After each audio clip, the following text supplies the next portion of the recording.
¿Quieres volverte rico y vivir como millonario? Yo también. ¿Y sabes quiénes más querían ser ricos? Los hombres y mujeres de la Edad Media. Convertirse en una persona adinerada y comenzar una vida carente de necesidad materiales y llenas de lujos es uno de los sueños más comunes de las personas en la actualidad. Pero esta aspiración no comenzó en épocas recientes, sino que el afán por acumular riquezas y bienes de consumo ha sido una constante en la historia humana. La pobreza era proclamada como una virtud por la Iglesia durante el Medioevo, además de ser considerada un camino hacia la santidad. Por otro lado, la riqueza era observada con sospecha, sobre todo cuando existía la posibilidad de que los ricos hubiesen obtenido sus fortunas por vías oscuras. Sin embargo, no siempre era así. Durante los pocos más de 1000 años que duró este periodo histórico, la sociedad pasó de un sistema feudal con 3 clases sociales: campesinos pobres, clérigos y nobles, a una sociedad un poco más compleja caracterizada por el surgimiento de la clase media. Fue entonces, en los siglos finales de este periodo, que personas sin ningún linaje noble comenzaron a amasar importantes fortunas a base de esfuerzo, oportunidad e inteligencia para los negocios. Las riquezas acumuladas por estos burgueses les permitieron ejercer una gran influencia política y social, llegando a manipular intereses políticos y a actuar de mecenas de importantes artistas. Como en la Edad Media, no habían coaches motivacionales, libros de autoayuda para hacerte ricos, ni inversiones en criptomonedas. Las personas solían dedicarse a un puñado de negocios específicos, pero que eran bastante rentables. Estas inversiones les permitieron hacer crecer rápidamente sus fortunas y el nombre de sus familias, llegando algunas a situarse entre las más influyentes de Europa, hasta alcanzar la nobleza y puestos de importancia política. Es por esta razón que este video tratará sobre los negocios más rentables en la Edad Media.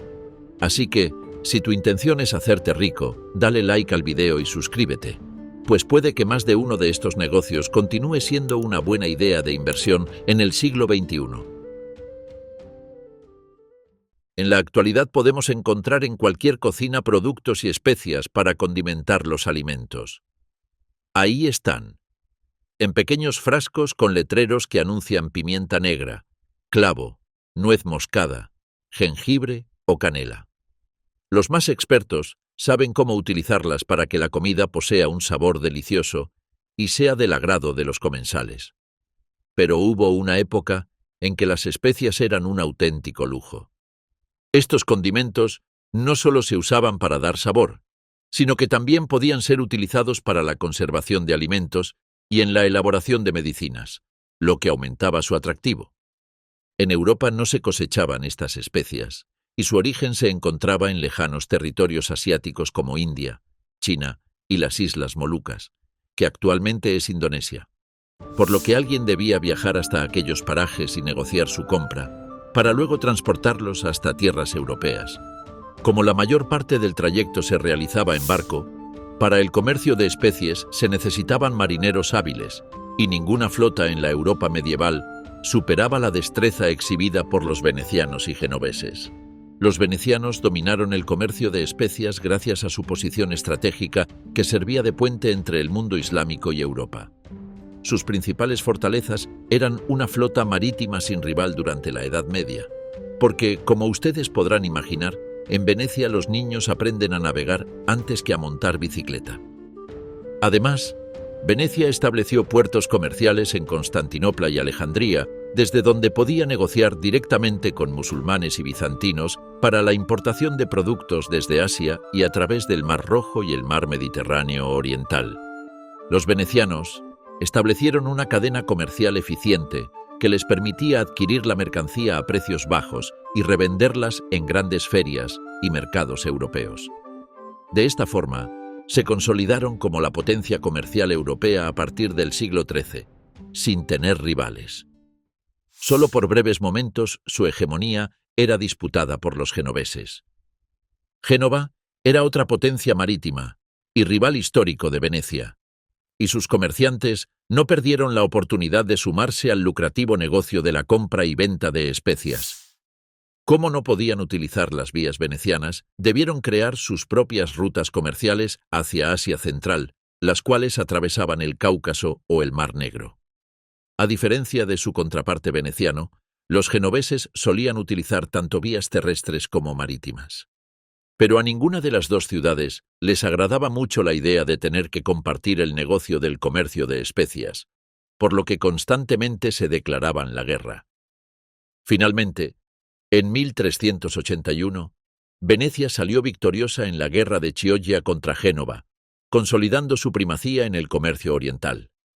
Entre las muchas personas que se dedicaron a esta actividad económica, una de las más famosas fue Nicolás Polo, padre del afamado Marco Polo. Nicolás junto a su hermano Mafeo Polo recorrieron Asia, negociando por productos que luego revendían en Europa. Así consiguieron cosechar una importante fortuna. Su hijo Marco siguió sus pasos como mercader. No crean ustedes que Marco Polo viajaba por Asia para hacer turismo. Y es que el comercio de estos productos era tan importante y generaba tantos ingresos que, con el objetivo de descubrir una nueva ruta diferente a las utilizadas por venecianos y genoveses, Cristóbal Colón partió rumbo a las Indias y terminó descubriendo América. Ahora, tú puedes ir a Asia y negociar y comprar productos baratos para revenderlos en Europa a un precio mayor. Esta es una gran idea de negocio que ya aplican casi todas las empresas y multinacionales. Aunque el comercio de especias y productos exóticos como la seda o la porcelana generaban muchísimo dinero, la economía medieval se sustentaba en la agricultura y la ganadería. En la Edad Media, la mayoría de la población vivía de la tierra. Hago una pausa para hacer un comentario. La mayoría de las personas todavía viven de la tierra, porque la carne, la leche, los vegetales y los huevos no caen del cielo. Ahora retomemos el video nuevamente. Los ingresos, el poder y la jerarquía social giraban en torno a quien poseía más territorios y conseguía obtener los mayores beneficios. La agricultura era la columna vertebral del sistema feudal, y los señores feudales eran dueños de grandes extensiones de tierra en las que trabajaban sus siervos. Estos les ofrecían tributos, al mismo tiempo que debían entregar parte de sus producciones. Por tanto, la tierra no era solo una fuente de alimentos, sino una unidad de producción económica. Los principales cultivos eran cereales como el trigo, centeno, cebada o avena. También se sembraban legumbres, frutas, plantas medicinales y se dedicaban tierras a viñedos y olivos. Además de la agricultura, los campesinos se dedicaban a la crianza de ganado. Y es que, junto con la carne, la ganadería aportaba otros productos de igual o superior valor, como la lana de las ovejas, leche, queso y huevos. Además, los animales de carga servían como fuerza de tracción y ayudaban en las tareas agrícolas, mientras que el estiércol servía para fertilizar las tierras. En toda Europa, la agricultura y ganadería eran trascendentales para el sustento de las personas. Pero los más beneficiados en cuanto a acumulación de riquezas eran los señores feudales, que además de cobrar tributos y retener parte de la producción, solían ser los dueños de los molinos, prensas de vino u hornos por los cuales cobraban a los campesinos por utilizarlos. Las grandes fortunas de muchas familias nobles, o incluso la realeza, tenía su origen en el control y explotación de grandes extensiones de tierra. De esta forma, mientras más territorio se controlaba, más riqueza y poder se obtenía. Solamente la Iglesia podía rivalizar con los señores feudales en este aspecto. Y sí, como lo oyes. Durante la Edad Media, la Iglesia no solo se dedicó a promover guerras como las cruzadas, a recaudar diezmos y vender. La Iglesia católica en Europa era una pieza importante en el desarrollo e innovación agrícola. ¿Cómo lo hacían? Pues los monasterios poseían grandes extensiones de tierra productivas que estaban organizadas eficientemente. Se estima que la Iglesia poseía 1/3 de toda la tierra cultivable en Europa, aunque hay historiadores que defienden que la extensión real sería un poco más, cerca del 50%. Los monasterios, pero especialmente los que pertenecían a órdenes como los benedictinos y cistercienses, implementaban técnicas agrícolas novedosas para la época como la rotación trienal, la mejora del arado, los molinos hidráulicos, el desarrollo de sistemas de riego y la introducción de nuevos cultivos. Y es que durante años, estas instituciones se convirtieron en centros de experimentación agrícola y de preservación del conocimiento. No obstante, la Iglesia obtenía estas tierras gracias a las donaciones de nobles, reyes y campesinos que buscaban congraciarse con el poder religioso o simplemente salvar su alma. Pero lo cierto es que esta concesión de tierras terminó causando descontento entre los nobles, pues la Iglesia adquirió un poder económico y político muy alto, lo que provocaba que obispos y abades participasen en la política local como si fuesen cualquier otro señor feudal. Los clérigos lo tenían claro. Debían invertir en tierras, que de eso el Señor ya no fabrica. Dime en los comentarios si te gustaría convertirte en agricultor y terrateniente. Pero si no te complace la idea de tener que despertar con el cantar de los gallos para hacer producir la tierra y cuidar de los animales, siempre puedes invertir en propiedades que después puedas alquilar y ver poco a poco un retorno de la inversión junto con ganancias. Este es un consejo que hoy en día dan muchos gurús de las finanzas en Instagram, YouTube y TikTok. Ya sabes, esos que dicen que compres 6 casas para que rentes 5 y vivas gratis en una. Pero no te dicen cómo obtener el dinero para comprar las casas. Pues ellos no han descubierto el agua caliente, pues vivir de las rentas ya era un modelo de negocio que existía en la Edad Media. El negocio era bastante simple. Los señores feudales y los monasterios que controlaban grandes extensiones de tierra cobraban rentas a los campesinos que vivían y trabajaban en ellas. Esta era una forma muy lucrativa y segura de ganarse la vida sin trabajar. En las zonas rurales solían arrendarse tierras de cultivo, viñedos, molinos, huertos e incluso los derechos sobre pastos y bosques. Obviamente, esto no se hacía de manera desordenada, sino que existían acuerdos con carácter legal en el que variaban los derechos y deberes de cada una de las partes implicadas. Los contratos podían ser de renta fija, en la que el campesino estaba obligado a pagar una cantidad anual determinada con anterioridad, ya sea en especie como cereales, vinos y lana, o en dinero. También existían contratos 50 y 50, en que el campesino compartía la mitad de su cosecha con su señor. Y en las regiones del sur de Europa era normal encontrar los contratos tipo censo enfitéutico, en el que la tierra se arrendaba a largo plazo por un pago fijo de carácter anual. Los contratos podían ser orales o escritos, aunque los últimos eran más comunes en zonas urbanas. Incluso, en algunas ciudades italianas y flamencas a finales de la Edad Media, ya elaboraban contratos sofisticados. Y es que en las ciudades, el negocio de las rentas se orientaba al alquiler de casas, tiendas, talleres, puestos en los mercados y los derechos de explotación de hornos o molinos urbanos. Por ejemplo, no era raro que los artesanos menores no poseyeran un taller en el que trabajar y debiesen pagar una renta fija cada mes al propietario. Este negocio era muy lucrativo, por lo que constantemente los nobles y burgueses invertían en este tipo bienes para después alquilarlo. No obstante, debían respetar las condiciones del contrato y, sobre todo, el tiempo de duración del mismo. Y si te preguntas si era rentable y se ganaba dinero viviendo de renta, permíteme responderte con una pregunta. ¿Por qué crees que este modelo de negocio ha sobrevivido hasta nuestros días? Otro tipo de negocios que dejaba buenos dividendos era la hostelería y el transporte. La sociedad medieval cada vez se encontraba más conectada, y no me refiero a conectada a Internet, sino mediante el comercio, religión y cultura. Y para que esto último sucediera, debían existir medios de transporte y posibilidad de hospedajes. A pesar de que estaban limitados por las condiciones de la infraestructura para aquel tiempo, la hostelería y el transporte fueron sectores vitales de la economía medieval y ambos se desarrollaron de manera conjunta, ofreciendo oportunidades de negocio para campesinos, burgueses, nobles y órdenes religiosas. En la Edad Media existieron varios tipos de hospedaje. Los más populares fueron las posadas, donde a los viajeros se le ofrecía cama, comida y bebida a un precio no muy módico. Estas casi siempre se encontraban en las principales rutas comerciales y en las ciudades. Y son conocidas en la actualidad por ser el sitio donde se reúnen todos los elfos, enanos y guerreros antes de decidir pelear contra el hechicero malvado. Al menos es así en las novelas de fantasía en Wattpad. También había mesones que eran un poco más rústicos y estaban pensados para aquellas personas que viajaban con animales.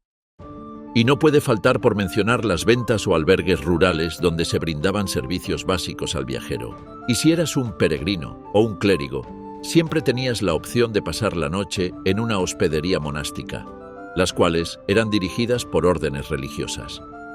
En este tipo de negocios se ofrecían servicios como comida caliente, una cama para dormir o paja para dormir, establo para los caballos y hasta letrinas para hacer las necesidades pertinentes. Pero los viajeros no solo debían preocuparse de dónde pasar la noche. Su principal preocupación era llegar lo más rápido posible a su lugar de destino y sobre todo llegar sanos y salvos. Por esta razón el transporte también fue un negocio lucrativo en el medioevo, aunque arriesgado. Los constantes ataques de bandidos, piratas, las guerras y los peajes abusivos volvían una tarea complicada mover cualquier tipo de mercancías. Debido a estas cuestiones, aquellos que demostraban eficacia en este negocio eran muy bien recompensados. La principal vía de transporte era terrestre, y se utilizaban animales de carga como mulas, carros tirados por bueyes o caballos. Los conductores de los carros solían ser contratados por comerciantes ricos, aunque algunos eran independientes. No era extraño que viajaran en caravanas armadas por protección, o incluso que contratasen seguridad extra, pues ser atacados y perder la mercancía era un lujo que no se podían permitir. No obstante, el transporte terrestre era utilizado para llegar a aquellas zonas a donde no se podía acceder por vía fluvial. Y es que en las regiones de Europa, bañadas por ríos como el Rin, Sena, Ródano o Danubio, lo habitual era que las mercancías como sal, granos, vino, lana y madera se transportasen en embarcaciones como balsas y barcas. Luego estaba el comercio internacional, el cual solo era posible a través de los grandes puertos, y para navegar eran necesarios barqueros y navieros cuyos servicios eran cualquier cosa menos barato. Un ejemplo del éxito de este tipo de empresas son la familia Grimaldi, actual Casa Real de Mónaco, pero que en el pasado fue una importante familia de origen genovés dedicada al transporte marítimo de mercancías y personas. Los Grimaldi poseían una flota de naves propias, de la cual una gran parte estaba armada para brindar seguridad durante los viajes. De esta forma podían reducir el peligro de perder productos valiosos como lana, sal, cereales, armas y esclavos. Todas estas mercancías se movían a través del mar Mediterráneo y de rutas hacia el Mar Negro y el norte de África. Pero los Grimaldi no fueron la compañía que más éxito tuvieron moviendo mercancías por el ancho mar. Ese privilegio corresponde a las Mudé venecianas. Estas eran flotas comerciales organizadas y financiadas por el Estado de Venecia que partían varias veces al año hacia regiones específicas como Siria, Constantinopla, Egipto, Flandes o Inglaterra. Estas mudés eran una forma estatalizada de empresa naviera en la que participaban navieros, mercaderes y armadores privados. Su funcionamiento estaba organizado a través de convoyes protegidos por galeras armadas. Las flotas estaban dirigidas por capitanes y oficiales pagados por el Estado, mientras que los mercaderes y las familias venecianas adineradas como los Polo participaban como inversores o alquilaban espacio en las naves. Y es que las ganancias que se obtenían de cada viaje eran enormes. Un solo viaje exitoso era suficiente para duplicar o triplicar el capital inicial. Muchos hombres de negocios venecianos construyeron grandes fortunas participando en las mudés y revendiendo azúcar, algodón y especias en los mercados de Florencia, Londres o Brujas con márgenes altísimos. Así que ya sabes, siempre puedes dedicarte a transportar personas y mercancías. Solo tienes que darte de alta en Uber. No obstante, el comercio marítimo enfrentaba un problema a mediados de la Edad Media. Y es que cuando los comerciantes arribaban a puerto extranjero, ¿cuál moneda utilizaban para pagar por las mercancías? Para responder a este problema, aparecieron las casas de cambio de moneda, que fueron el nacimiento del sistema bancario medieval. En un principio la banca era vista con recelo, pues la Iglesia prohibía la usura. Sin embargo, los hombres de negocios más inteligentes buscaron formas indirectas de cobrar intereses. Así nacieron las comisiones, las ventas aplazadas y las letras de cambio. Finalmente, cuando no tenían manera de justificar su riqueza ante Dios, acudían a la iglesia y pagaban una indulgencia por poseer semejantes fortunas. Uno de los principales bancos de la época fue el perteneciente a la familia Médici. Estos, en su momento de mayor apogeo, lograron tener sucursales en ciudades claves como Florencia, Londres, Ginebra, Brujas y Roma, con activos equivalentes a cientos de millones florines. Esto les permitió acumular un patrimonio extenso en tierras, palacios y ejercer como mecenas de algunos de los más grandes artistas de la humanidad, como Miguel Ángel y Leonardo da Vinci. Y si te preguntas cuánto dinero tenían, se estima que el valor neto de su fortuna superaría ampliamente los 10.000 millones de euros actuales. Con razón, las familias que se dedicaban al negocio de la banca podían ejercer una influencia política tan grande. Y es que muchos banqueros financiaron guerras, cruzadas y campañas reales. Esto lo hacían para recibir privilegios fiscales, títulos nobiliarios, propiedades y acceso a las principales cortes europeas. Podía ser tal su influencia que los Médici consiguieron que 2 miembros de su familia fuesen elegidos como papas de la Iglesia. Pero los Médici, aunque muy mediáticos, no fueron los únicos banqueros que ejercieron el poder desde su riqueza. Otras familias italianas también apoyaron a monarcas y miembros de la Iglesia, como fueron los casos las familias Peruzzi y Bardis. Vale resaltar que la caída de esta última en 1345 provocó un terremoto económico en Europa.